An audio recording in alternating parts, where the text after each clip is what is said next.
Bagi para penggemar balap motor di tahun 2000-an, Valentino Rossi atau Marc Marquez dianggap sebagai pembalap MotoGP terbaik sepanjang masa. Namun, Casey Stoner, 2 kali juara dunia bersama Ducati dan Honda, memiliki sudut pandang yang berbeda. Stoner berkompetisi melawan Rossi sepanjang karirnya di kelas Premier dan pembalap asal Tavullia, Italia itu adalah satu-satunya pembalap dalam daftar yang dia lawan.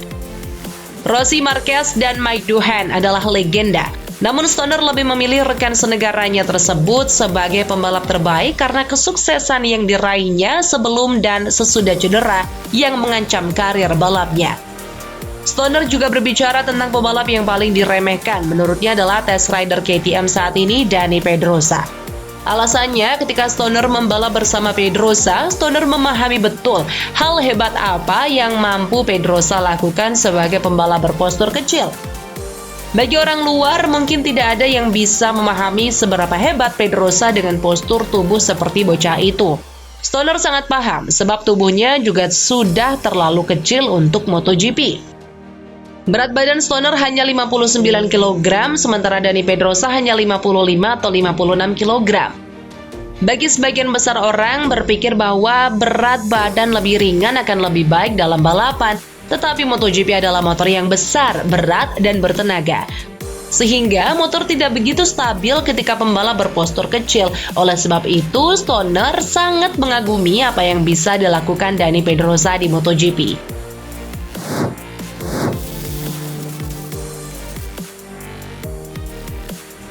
Nasib Di Gia sempat terkatung-katung usai tempatnya di Gresini Racing diambil alih oleh Marc Marquez. Namun usai mengakhiri musim 2023 dengan podium dan kemenangan, Gian Antonio digait oleh VR46 Racing Team untuk jadi pengganti Luca Marini yang pindah ke Repsol Honda. Alhasil untuk pertama kali VR46 Racing Team memberikan kontrak penuh kepada seorang rider non-akademi. Tim VR46 pernah balapan dengan 2 rider non-akademi yakni Lorenzo Dalla Porta dan Elia Bartolini di Moto3. Namun kala itu keduanya hanya berstatus rider pengganti dan wildcard. Menurutnya, Rossi orang yang rendah hati. Hubungannya dan Rossi selalu sangat baik dan sangat jujur. Fakta bahwa kini Di Gia membela tim VR46 dan Rossi adalah bosnya rasanya aneh, tapi dalam artian baik.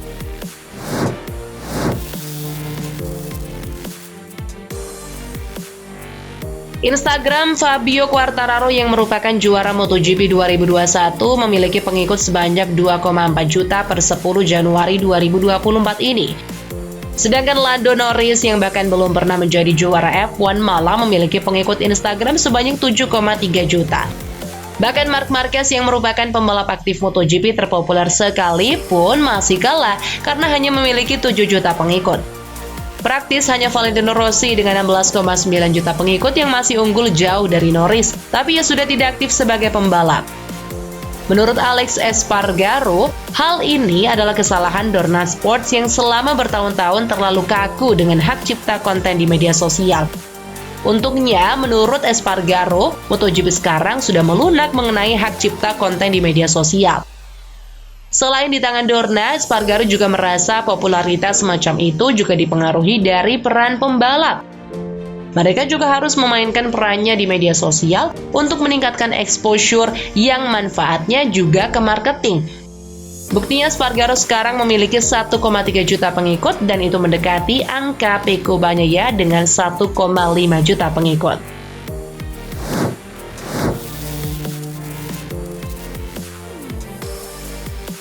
Tidak bisa dipungkiri bahwa Honda sedang mengalami krisis yang cukup pelik sebagai salah satu tim di pentas kelas utama. Tim asal Tokyo, Jepang tersebut mulai kesulitan bersaing meraih kemenangan sejak andalan mereka Marc Marquez dihantam cedera.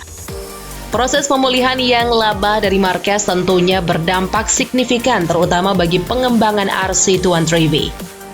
Hingga pada MotoGP 2023, Honda belum kembali ke bentuk terbaik mereka untuk bersaing lagi di jalur juara. Sementara Marquez juga masih sering melewatkan beberapa seri lantaran bayang-bayang cedera yang belum sepenuhnya sirna. Torehan jumlah kemenangan atau podium pun merosot tajam di mana Repsol Honda hanya meraih 1 kali di GP Jepang. Situasi dan performa motor yang tak kunjung membaik menghadirkan sebuah kebuntuan bagi para pembalap. Apa yang dialami Honda dengan kesulitan-kesulitannya mengundang perhatian dari Franco Uncini untuk berkomentar. Mantan pembalap yang kini bekerja sebagai manajer keamanan FIM itu menilai Honda telah berpuas diri dalam waktu yang lama. Tim berlogo sayap tunggal itu dianggap terlena dengan dominasi yang mereka tancapkan selama bertahun-tahun bersama Marquez. Alih-alih mengembangkan motor setiap tahunnya, mereka justru membatasi diri karena memiliki Marquez sebagai rider jempolan. Kelemahan motor RC213V berhasil ditutupi dengan bakat hebat yang dimiliki pembalap berusia 30 tahun tersebut. Apa yang terjadi pada musim ini menjadi bara yang tidak bisa ditahan lagi di tubuh Honda yang menyusul rentetan hasil minor. Untuk Marquez sendiri, Uncini tidak yakin satu musim bersama Gresini Racing bisa membantu mengembalikan performa terbaik seperti sebelumnya. Pria asal Italia itu juga tidak melihat adanya tanda-tanda Marquez kembali ke Repsol Honda pada musim 2025 mendatang.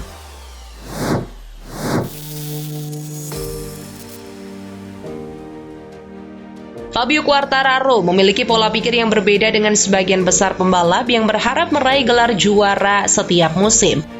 Setelah juara MotoGP 2021, Quartararo mengalami penurunan, mulai dari jadi runner-up pada MotoGP 2022 hingga terpuruk di peringkat ke-10 pada musim lalu. Motor Yamaha YZR-M1 yang tidak kompetitif untuk bersaing dengan Ducati jadi pemicu Quartararo tidak bisa melawan kecanggihan Ducati. Dalam persiapan MotoGP 2024, Quartararo menyebut Yamaha melakukan sejumlah perubahan, salah satunya mentalitas. Saat ini, menurut Quartararo, mentalitas seorang Yamaha semakin dekat dengan Eropa yang dalam mengembangkan motor lebih berani dan cepat. Meskipun tim berlambang Garputalai banyak berubah ketimbang musim lalu, namun nyatanya hal tersebut tidak mengubah hasrat Quartararo yang tidak ingin mengincar gelar juara MotoGP 2024. Alasannya, Quartararo berpikir realistis bahwa Yamaha masih belum bisa bangkit dari posisi ini untuk memperjuangkan gelar juara.